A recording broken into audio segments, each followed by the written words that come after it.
If you want to manually run a Zap in Zapier, you're in the right place. In this video, I'm going to show you the quickest way to open your Zap, jump back into it, and run it on demand instead of waiting for it to trigger automatically. This is super useful when you want to test a workflow, rerun an automation, or make sure everything is working before you leave it live. And before we get started, if this tutorial helps you out, make sure to hit the like button and subscribe for more simple software guides just like this. It really helps the channel and I appreciate it a lot. Alright, let's jump into Zapier. First, go to Zapier and sign into your account if you're not already logged in.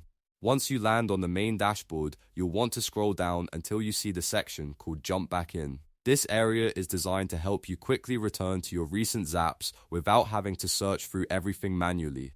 Now look through the Zaps listed in that section and click on the Zap that you want to run. This will open the automation so you can access its details and controls. If you have multiple Zaps, just make sure you choose the one you want to manually trigger. Once the Zap opens, head to the top right corner of the screen. There you'll see the Run button. Click on Run and Zapier will manually execute that Zap for you. This is the key step. Instead of waiting for a trigger event, you're telling Zapier to run the automation right away. That makes it perfect for testing, checking your setup, or forcing a workflow to happen when you need it. If your Zap involves multiple steps, Zapier will process them in order, just like it would during a normal automated run.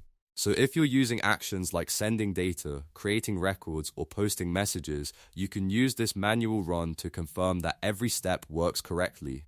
If you don't see the result you expected, you may want to go back and review the Zap setup, trigger settings, or connected apps. But in most cases, clicking Run from the top right is all it takes to manually run your Zap in Zapier. And that's it. You've now learned how to manually run a Zap in Zapier in just a few clicks. This is a great skill to know anytime you want more control over your automations. If this video helped, please give it a like, subscribe for more Zapier tutorials, and leave a comment if you want me to cover more automation tips in the future. Thanks for watching.